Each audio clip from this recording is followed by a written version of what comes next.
Salut, c'est Vince, bienvenue sur cette deuxième partie consacrée au British Blues Boom 1965-1971.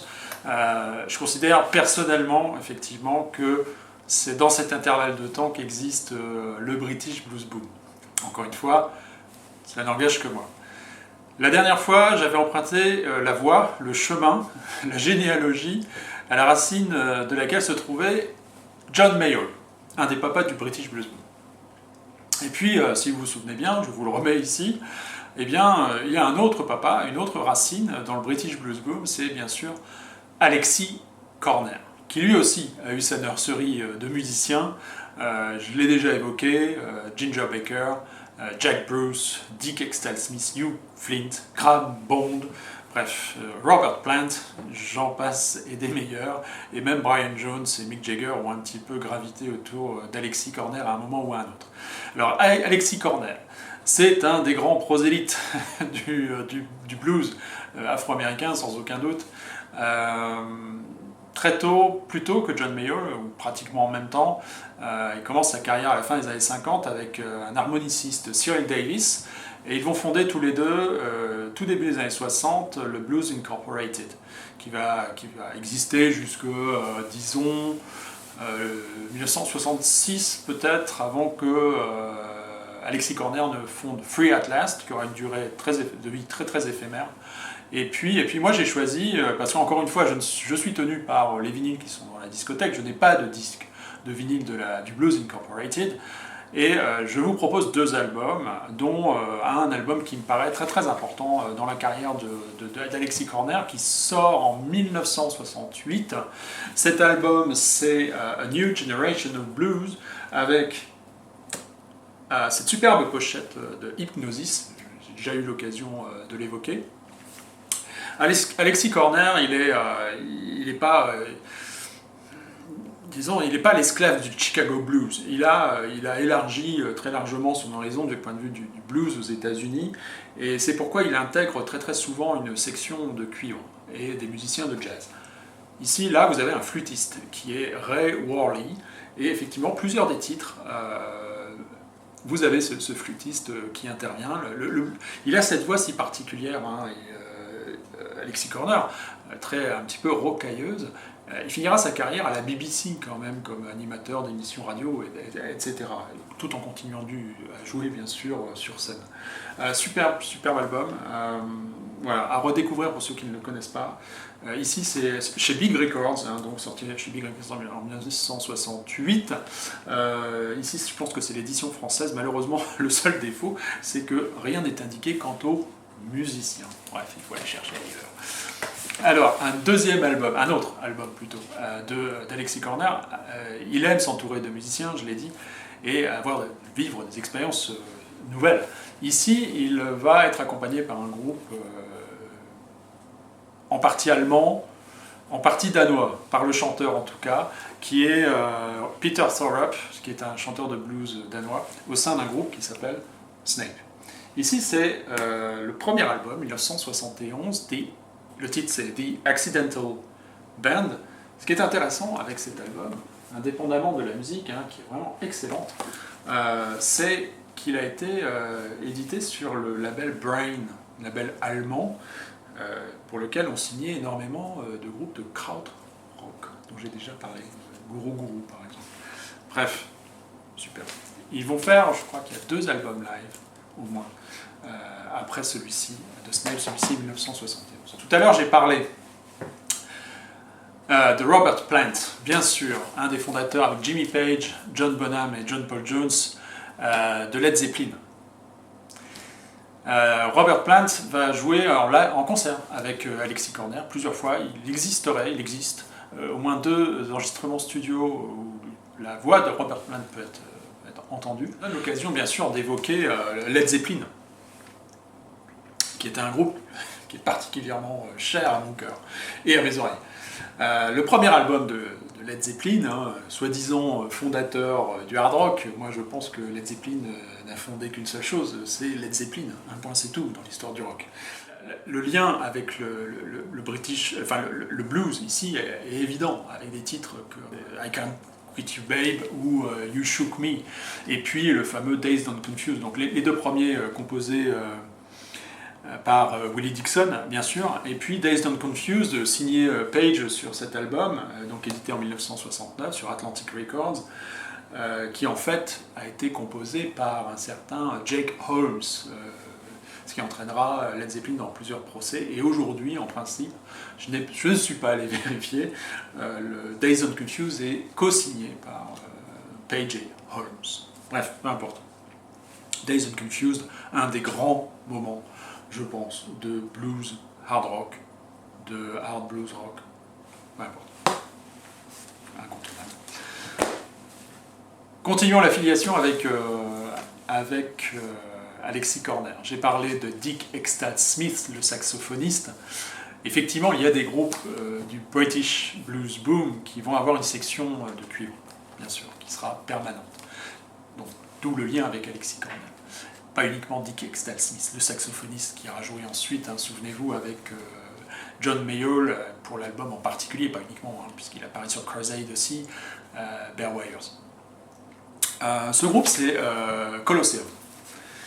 Je vous propose le live de Colosseum qui sort en 1972, si je ne dis pas de bêtises. C'est un double album et je pense que ça permet de découvrir la puissance de ce groupe. Donc là, le chanteur avec cette voix, Chris Farlow avec une voix très puissante, le guitariste, bien sûr, il m'échappe, Dave Clemson, et bien sûr il y a Dick Extad Smith. C'est formidable. Et puis moi j'ai toujours été troublé par la couverture qui n'est pas sans m'évoquer la mort d'un républicain espagnol, de Robert Capa, la photo. Je ne sais pas si ça vous dit quelque chose, ou mort d'un milicien, bon peu importe. Cette pochette m'a toujours troublé pour cette raison, il y a une ressemblance étonnante avec la photo de Capa. Digression. Alors, Hugh Flint, un autre musicien qui est passé entre les mains d'Alexis Corner, va faire un très très bref passage par Savoy Brown. Donc l'occasion pour moi, bien sûr, d'évoquer Savoy Brown. Et Savoy Brown, pour moi, c'est un triptyque dans leur discographie qui est magique, selon moi. D'autant plus magique que ces 3 albums sont sortis, si je ne dis pas de bêtises, et ça m'arrive d'en dire, ils sont sortis en 1969, la même année. Je vous les montre vite fait. Ce sont ces albums-là de Savoy Brown. Quelle merveille que ce triptyque d'albums. Ça commence tout début 1969. Ici, c'est l'édition états-unienne de cet album. Superbe pochette, par ailleurs. Voilà. Sur Parrot Records. Au cœur de Savoy Brown, il y a il y a toujours des leaders, disons, dans les groupes. Il y a Kim Simmons, le guitariste, et puis bien sûr Gary Yoldon, le chanteur et organiste. C'est un blues qui est très rond, le Savoy Brown. Il a cette espèce de lenteur et sans lourdeur, mais avec un son qui est qui a une rondeur. Il y a une rondeur qui me plaît beaucoup. Le premier titre de Blue Matter, Train to Nowhere, voilà, vous êtes dans l'ambiance complète. Et puis ce fameux titre, She's got a ring in his nose and a ring on her hand, pardon. Bref, super. Blue Matter. Et puis il nous assène un autre album la même année, qui est Step Further. Ici, c'est l'édition anglaise chez Decca Records. Avec la petite pastille rouge, effectivement, c'était signalé comme ça, pastille rouge ou bleue selon que c'est en mono ou en stéréo. Ici, c'est la version mono. L'intérêt de cet album, c'est qu'il nous propose une face en studio et une face en live, avec effectivement Yoldon ici et Simmons. Superbe. Encore une fois, je vous dis, cette espèce de rondeur qui s'affirme encore dans l'album suivant qui sort toujours en 1969, ou alors peut-être tout début 70. Mais en tout cas, c'est à la suite que sortent ces 3 albums. Quelle productivité, et puis surtout quelle qualité. Toujours chez Decca Records, c'est Raw Sienna. Magnifique. c'est un incontournable. Il y a 2 albums avant ces 3-là, il y a au moins 2 albums de Savoy Brown, deux. Mais ces 3-là, c'est absolument magique pour tous les amoureux du blues, du British blues, vraiment. Magnifique. Et là, Gary Holden, le chanteur, a une très très belle voix pour le coup. Un autre triptyque. Cette fois-ci, nous écartons totalement d'Alexis Corner, mais nous restons dans cet univers de Decca Records, d'Eram, etc.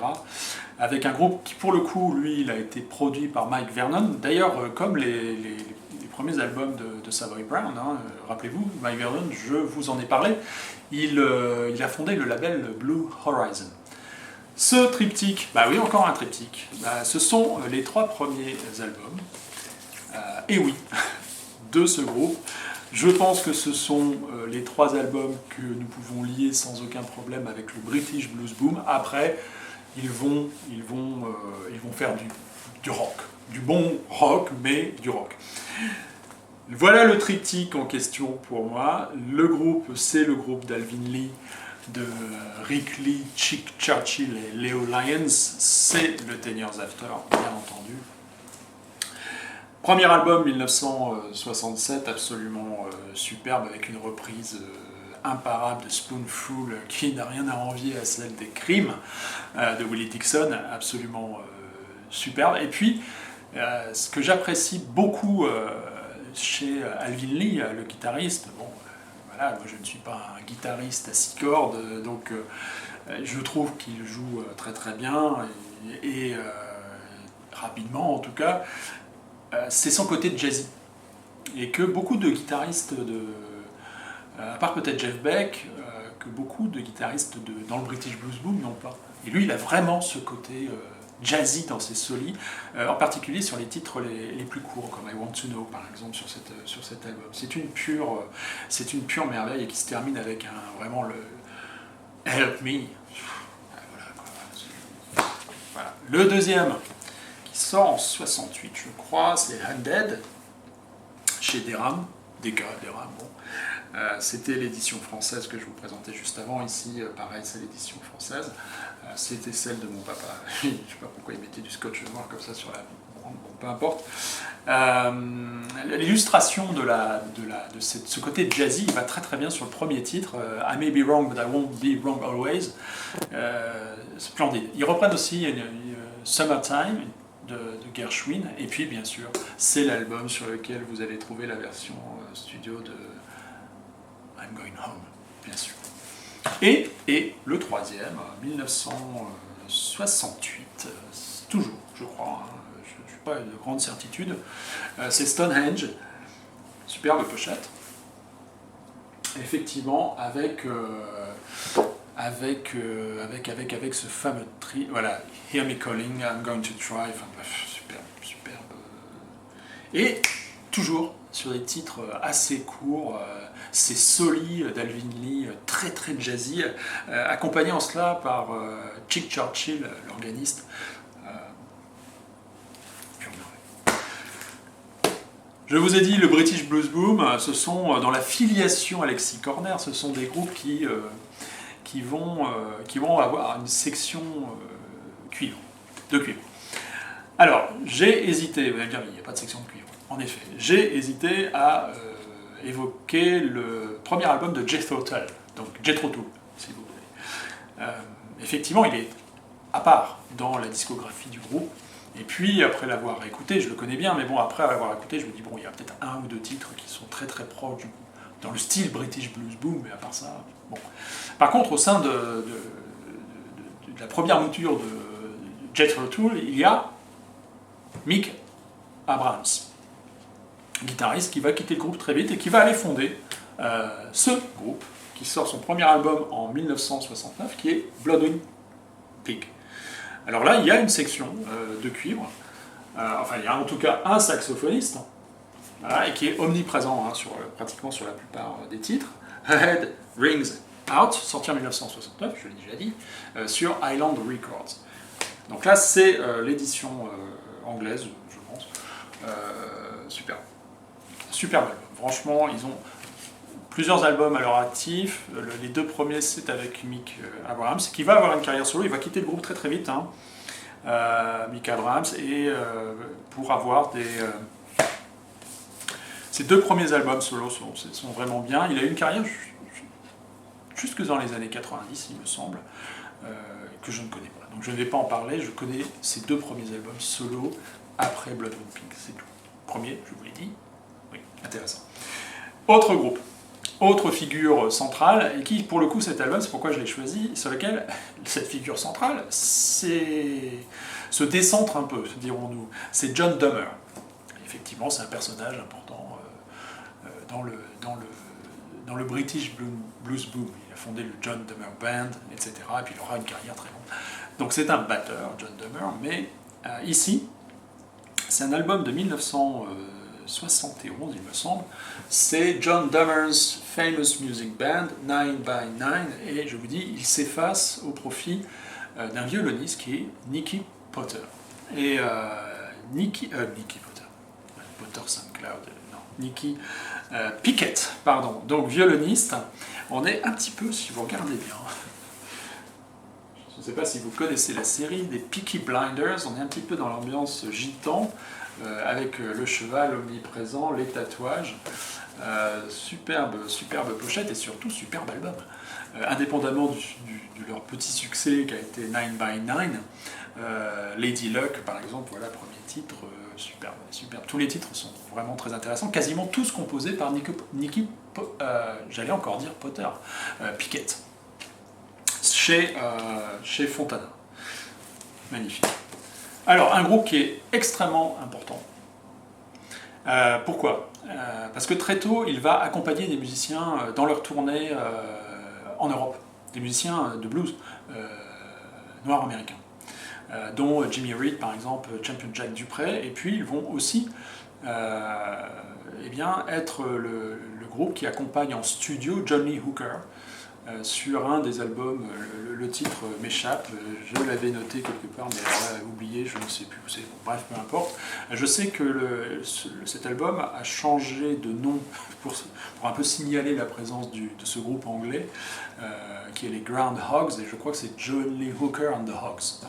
Alors, ce groupe, au sein duquel vous avez Tony, le guitariste, un brillant Tony McPhee. Leur premier album, il l'enregistre en 1968. Il est surtout connu pour l'album Blues Obituary, qui sort en 1960, qui est produit en 1969. Et puis moi, et pour pas faire comme tout le monde, qui sont très blues, je vais parler du 4e album. Pourquoi? Parce que ça me permet de faire quelque part le lien avec les vidéos précédentes, un peu psychées. Vous allez me dire les Groundhogs. Cet album, donc des Groundhogs, Split, qui sort en 1971, superbe pochette encore une fois, c'est pas Hypnosis cette fois-ci. Eh bien la première phase qui est en plusieurs parties, le morceau c'est Split, et qui décrit, c'est Tony McPhee qui compose ce titre et qui décrit ses états psychologiques à un moment donné, différents états psychologiques assez perturbants semble-t-il pour lui, et il y a des solis qui sont très très psychédéliques, vraiment, franchement. Et puis sur la deuxième phase, un titre vraiment, pour le coup, ils retrouvent leur racine blues, c'est un Groundhog, justement. Voilà. Super. Alors Tony McPhee, il va continuer à jouer, et les Groundhogs, jusqu'au milieu des années 70, au moins, il va avoir encore plusieurs albums studio. Celui-ci, il va remporter un certain succès, d'ailleurs, dans les charts en Angleterre. Pour le coup, c'est un succès mérité, il est absolument magnifique. Oui, je disais, donc Tony McPhee, lui, il va continuer sa carrière pendant très très longtemps. Il continue d'ailleurs, il me semble, de jouer en concert. Je termine avec cet album. Alors vous allez me dire, mais il manque plein de trucs. Il n'a pas parlé de Keith Hartley, du Climax Blues Band. Non, je ne vais pas en parler. 2 raisons. Keith Hartley, j'aime pas. Enfin, c'est pas que j'aime pas, c'est voilà, c'est un organiste, j'accroche pas. Donc, et puis le Climax Blues Band, j'ai pas de vinyle. Donc voilà. J'ai des vinyles du Keith Hartley Band, mais je n'accroche pas, donc je vous en parle pas. C'est quand même mes préférences, tout ça. Quand même. Donc, et puis le Climax Blues Band, voilà, j'ai pas d'album. Par contre, il y a quand même un musicien qu'il faut évoquer. De blues, rock en Angleterre, c'est Rory Gallagher, irlandais pour le coup. Et j'ai choisi le live de Taste. Ils n'ont pas un album studio, c'est vrai que le premier album studio de Rory Gallagher est très très bien. J'ai pas beaucoup d'albums de Rory Gallagher. J'ai plus les albums de Taste et j'ai choisi pour Taste, l'album à l'île de Wight. Pourquoi ? Parce qu'il a cette puissance, Rory Gallagher, et il montre sa qualité non seulement de guitariste bien entendu, mais d'improvisateur aussi. Et en particulier sur Catfish. Deuxième morceau de la deuxième phase. C'est le morceau le plus long. Après Feel So Good, une reprise de Big Bill Broonzy, on voit bien que sa racine blues est très très importante. Bon, pour moi c'est un très très bon live. C'est la dernière apparition du trio tel qu'il est là de Taste. Super. Voilà. Tous les titres de la première phase sont composés par Rory Gallagher et bien sûr seront des titres qu'il jouera très souvent en concert. What's Going On, Sugar Mama, etc. Vous le connaissez certainement. Voilà, bien sûr, ça n'a pas été exhaustif pour quelques raisons que je vous ai données. J'espère malgré tout que vous avez trouvé votre compte, peut-être l'envie de découvrir certains groupes que j'ai évoqués ici. Voilà, que puis-je dire ? Merci pour vos commentaires, continuez de vous abonner, continuez de partager, et puis Vince, it's me, cares about you. Salut.